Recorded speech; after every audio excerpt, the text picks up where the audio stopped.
예, 그렇습니다. 오랜만에 만나게 돼서 너무 반갑고 좋습니다. 저는 최근에 몇 주 동안 굉장히 좀 그 힘든 시간을 보냈습니다.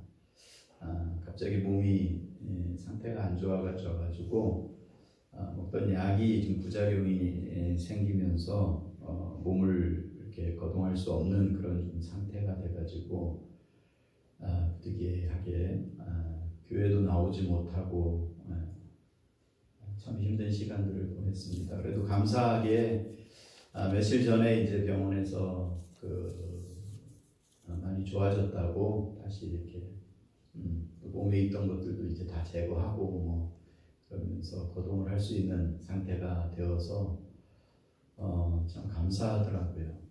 그래서 그날 병원에 이제서 다 이제 약을 받고 이제 그렇게 와서 오후에 몇 주 만에 2주 만에 그날 오후에 그 집 앞에 공원을 산책을 나갔습니다. 산책을 하는데 너무 좋은 거예요. 완전히 봄이 무르익어서 나무들은 막 푸른 잎사귀가 나 있는데 하늘을 이렇게 바라다 보는데 그 잎사귀 사이로 그 하늘이 파란 하늘에 햇살이 반짝반짝거리는데 너무 아름다운 거예요. 그 마음 가운데 내가 내 발로 걸어 다니는 이 자체가 참 감사한 일이구나.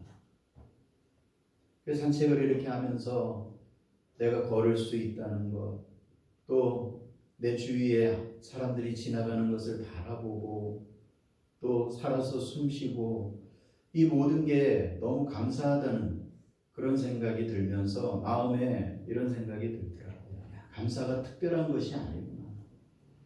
감사는 내 삶의 일상의 그 모든 순간순간 내 삶의 작은 것 하나까지도 모두가 다 하나님 앞에 감사의 제목이구나 하는 것을 다시 한번 느끼겠습니다. 여러분, 우리의 삶은요, 내가 살아 숨쉬는 그 순간, 매 순간마다 하나님 앞에 감사하는 삶이 돼야 돼요.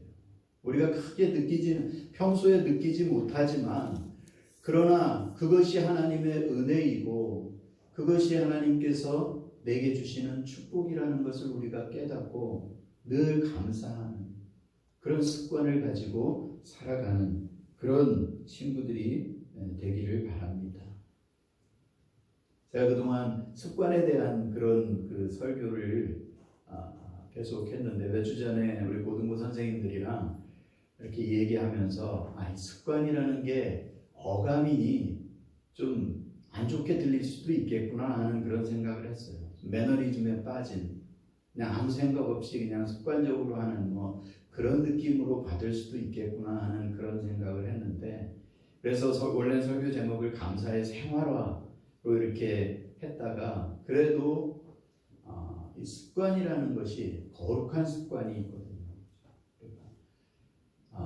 그냥 아무 생각 없이 이렇게 행동하는 그런 습관도 있지만 거룩한 습관을 가지고 살아간다고 하는 게 굉장히 중요한 것입니다.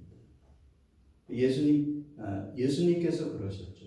예수님은 우리의 삶의 모델이 되시는 예수님은 우리에게 그 거룩한 습관을 우리에게 가르쳐 주시고, 예수님은 늘 모든 것에 하나님의 은혜에 감사하고 그 감사를 삶에 적용하면서 사셨던 것을 우리가 보게 됩니다.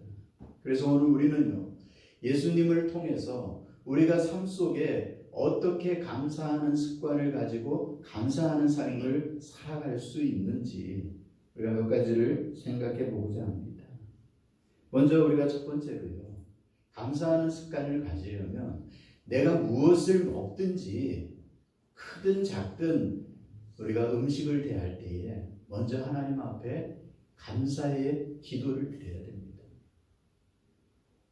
여러분, 우리 친구들 밥 먹을 때 늘 감사 기도를 하고 먹나요? 하겠죠. 근데 또 이런 생각을 하는 친구들도 있을 겁니다. 목사님, 새끼 꼬박꼬박 그 감사 기도 해야 됩니까? 저도 옛날에 그런 생각, 중고등학교 다닐 때는 그런 생각을 한 적이 있었던 것 같아요. 집에서는 그래도 괜찮은데, 나 혼자 먹을 때는 괜찮은데, 학교에서 점심시간에 옛날에 도시락을 싸갖고 다녔잖아요. 도시락을 먹으려고 하면 괜히 그 친구들 다 있는데 기도하기가 괜히 쑥스러운 생각이 들어갖고 그렇다고 또 안 하기는 뭐하고 그래갖고 가방에서 도시락을 꺼내는 척하면서 눈 한번 살짝 감고 이러고 기도한 것처럼 그럴 때도 있었습니다. 그러나 예수님께서요 우리에게 그 기도의 그 감사의 모범을 보여주시고 있다는 것을 우리가 알아야 합니다. 여러분 본문 마태복음 26장 27절에 보면요 예수님께서 또 잔을 가지사 무엇을 하셨다고 말씀합니까? 감사 기도를 하셨다. 감사 기도를 예수님은 감사 기도를 하시고 제자들과 떡을 나누고 잔을 나누셨던 것입니다. 여러분 이때만 그런 게 아니죠. 이게 마지막 만찬이기 때문에 그러셨던 것이 아닙니다. 그럼 오병이어의 기적에도 보십시오. 예수님께서 그것을 가지고 하늘을 우러러 축사하시고 그리고 사람들에게 나누셨던 것입니다. 여러분 여기 축사하셨다고 하는 것은요. 감사했다는 말입니다. 다시 말해서 감사는 예수님의 거룩한 습관이죠. 예수님은 그것이 큰 것이든 작은 것이든 하나님의 은혜에 감사하는 그런 습관을 가지고 있었다고 하는 것입니다. 그럼 주기도문에 보면은요, 예수님께서 제자들에게 기도를 가르치시면서 너희가 일용할 양식을 위하여 기도하라고 가르치셨습니다. 그렇다고 한다면 우리가 그 일용할 양식을 받으면 그것을 주시는 그분에게 감사하는 것은요 너무나도 당연한 일입니다. 여러분 오늘날 이 세상에 보면은요 일용할 양식이 없어서 고통받고 있는 사람들이 얼마나 많은지 모른다고 합니다. 그렇다고 한다면 내가 매 끼마다 무엇이든 먹을 수 있다고 하는 것 이게 얼마나 큰 은혜인지 모릅니다. 2018년도 유엔의 그 보고에 의하면은요 세계 인구 가운데 8억 2천만 명이 기아 인구입니다. 전 세계 77억 인구 가운데 10%가 넘는 그런 사람들이 매 끼니마다 먹는 것 때문에 고민하고 먹는 거 어떻게 하루 한 끼를 어떻게 해결해야 할지 고민하면서 살아가고 있다. 며칠 전에 기사를 보니까요. 지금 이 코로나 팬데믹 때문에 올 연말이 되면은 이 기아 현상이 훨씬 더 늘어나게 될 것이다라는 그런 기사를 봤습니다. 그러니까 전 세계의 인구 가운데 수많은 사람들이 먹을 것이 없어서 전전긍긍하고 그 가운데 해마다 2천만 명 이상이 굶어 죽어가고 있는 것이 오늘날의 현실이라고 하는 것이죠. 이것이 우리의 현실이라면 나는 굶지 않고 매 끼니마다 일용할 양식을 하나님께서 나에게 주신다고 하는 것 그것이요 얼마나 감사한 일입니까? 그러기에 우리는 가정에서든 학교에서든 어디에서든 하나님께서 나에게 일용할 양식을 주실 때 그 은혜에 감사를 고백하는 것 우리가 이것을 잊지 말아야 합니다. 이것이 우리가 하나님 앞에 감사하는 그런 거룩한 습관을 가지는 첫 걸음인 것이죠. 두 번째로는 아무리 작은 것이라도 우리가 하나님의 은혜에 감사할 줄 알아야 하는 것입니다. 우리말 성경에 보면은요, 예수님께서 식사 전에 감사하셨다라는 이 말을 많은 경우에 축사하시고라고 이렇게 번역을 하고 있습니다. 그러니까 신약 성경에는요, 감사와 축복을 거의 동의어처럼 그렇게 사용을 하고 있다고 하는 것이죠.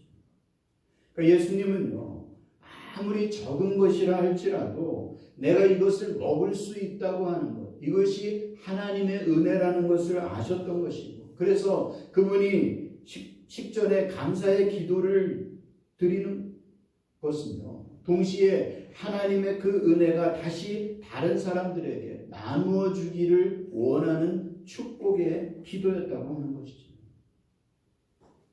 그리고 그 축복의 기도는요, 다시 또 많은 사람들에게 축복으로 나누어지는 그런 기적을 일으켰던 것입니다. 그것이 바로 오병이어의 기적의 사건이죠.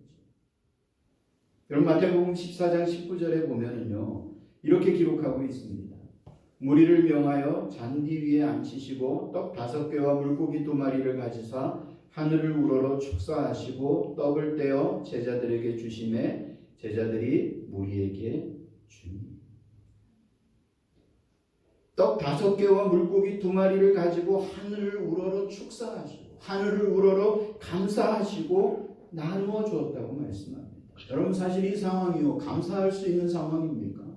지금 무리들은요, 수많은 사람들이 있습니다. 그러니까 남자 장정들만 5,000명이 넘는 사람들이니까 여자들과 어린 아이까지 포함하면요, 적어도 15,000명 이상의 사람들이 모여 있는 상황입니다. 그런데 가진 것은 고작 보리떡 5개와 물고기 2마리밖에 없는 거죠. 감사가 나올 수 있는 상황이 아니잖아요. 그러나 예수님은 그 작은 것에도 하나님께 감사하고 그것을 다시 나눌 때에 거기에 있는 수많은 사람들이 다 먹고도 남는 놀라운 기적이 일어났다고 하는 것입니다.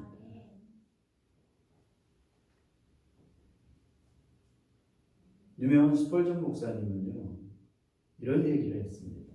하나님은 촛불에 감사하는 자에게는 별빛을 주시고 감사하는 사람에게는 달빛을 주시고 달빛에 감사하는 사람에게는 햇빛을 주시고 햇빛에 감사하는 사람에게는 햇빛조차 줄 필요 없는 천국을 주신다.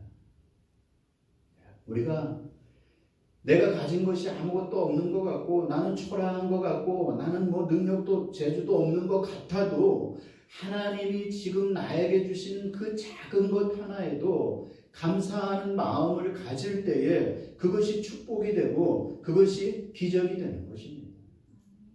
우리 친구들이 늘 작은 것에도 감사할 수 있는 그러한 자들이 될 수 있기를 주님의 이름으로 축원합니다.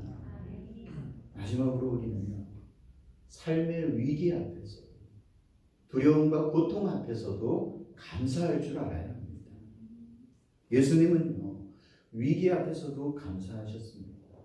여러분, 오늘 우리 함께 읽은 이 본문 두 개의 본문의 공통점이 무엇입니까? 두 개 다 위기의 상황을 다루고 있다고 하는 것입니다. 첫 번째 본문인 마태복음 26장은요, 최후의 만찬을 기록하고 있잖아요. 예수님은 지금 이 만찬이 끝나고 나면 이제 붙잡혀서 십자가에 죽게 되실 것을 알고 계셨습니다. 그럼에도 그 만찬을 나누면서 감사하셨다고 말씀하고 있습니다. 두 번째 본문인 요한복음 11장은요, 예수님의 그 사랑스러운 친구인 나사로의 위기를 기록을 하고 있습니다. 나사로가요, 갑자기 죽은 것입니다. 그런데 지금 예수님은 그 친구의 무덤 앞에서 감사의 기도를 드리고 있는 거죠. 물론 예수님은 그가 다시 살아나실 것을 아셨지만 그럼에도 불구하고 죽음이라는 것은요, 가슴 아프고 슬픈 일이잖아요. 그래서 본문에 보면 예수님도 그 앞에서 비통해 하셨다고 말씀합니다. 하지만 그 비통이 곧 감사로 바뀌고 있는 거죠. 요한복음 11장 41절에 다시 보십시오. 돌을 옮겨 놓으니 예수께서 눈을 들어 우러러 보시고 이르시되 아버지여, 내 말을 들으신 것을 감사하나이다. 이 죽음의 위기 앞에서도 예수님은 내 기도를 들으시는 하나님이 계심을 아셨기 때문에 감사하고 계신 것입니다. 여기서 우리는요, 아주 중요한 질문을 던져야 됩니다. 예수님은 어떻게 이 죽음의 위기 앞에서도 감사하실 수 있으셨느냐는 것이죠. 우리가 이 질문에 대한 대답을 알면은요, 우리 또한 어떤 위기 앞에서도 어떤 어려움 가운데서도 감사하는 삶을 살게 되는 것이죠. 그 대답이 무엇입니까? 그 대답은요, 어렵지 않습니다. 간단합니다. 한마디로 하나님의 선하신 주권을 믿고 있느냐 하는 것입니다. 어떤 상황 속에, 어떤 두려움과 어떤 위기 속에서도 하나님께서 내 삶을 선한 길로 인도하실 것이라는 것을 믿으면 되는 것이죠.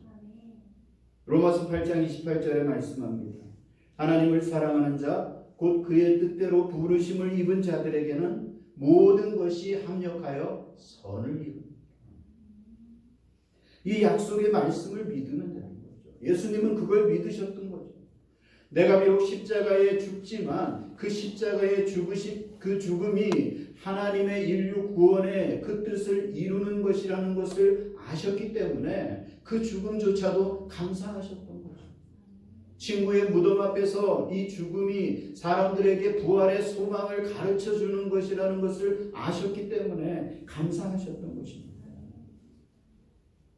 오늘 우리도요, 내 삶에 어려움이 있고 힘든 일들이 있지만 하나님이 내 삶을 붙들고 계시고 내 길을 선한 길로 인도해 주실 것이라는 그 믿음을 가지고 있으면요, 사도 바울의 고백처럼 범사에 감사하는 자가 되는 것이죠. 데살로니가전서 5장 18절에요. 범사에 감사하라. 이것이 그리스도 예수 안에서 너희를 향하신 하나님의 뜻이니라 그 말씀입니다. 그러므로 우리는 이런 하나님의 주권을 인정하고 하나님께서 내 삶을 인도해 주실 것을 믿고 살아갈 때에 늘 감사하는 삶, 늘 하나님의 축복과 기적을 경험하는 삶을 살아가게 되는 것입니다. 사랑하는 우리 중고등부 친구 여러분, 습관처럼 감사하는 삶을 살아가는 여러분들이 되시기를 바랍니다. 물론 힘들고 어려운 일들 많이 있을 거예요. 집에서 부모님들 잔소리할 때 짜증나죠. 그래도 감사하십시오. 왜요? 나에게 잔소리하는 부모님이 계시기 때문에 내가 편안하게 공부도 하고 살아가는 거죠. 내게 어떤 어려움이 있더라도 늘 습관처럼 일용할 양식을 주심에 감사하고 내게 주신 작은 은혜에 감사하고 어려움 가운데서도 감사하는, 그래서 여러분들의 삶이 날마다 하나님의 축복 가운데 기적을 경험하는 그러한 삶이 되기를 주님의 이름으로 축원합니다. 좋으신 하나님 감사합니다. 우리가 살면서 때로는 힘들 때도 있고 짜증날 때도 있지만 그럼에도 하나님이 나와 함께 계시고 내 삶을 지키심을 기억하고 늘 감사하는 그러한 삶을 살아가는 우리 모든 친구들 될 수 있도록 은혜를 베풀어 주시옵소서. 감사드리며 예수님의 이름으로 기도하옵나이다.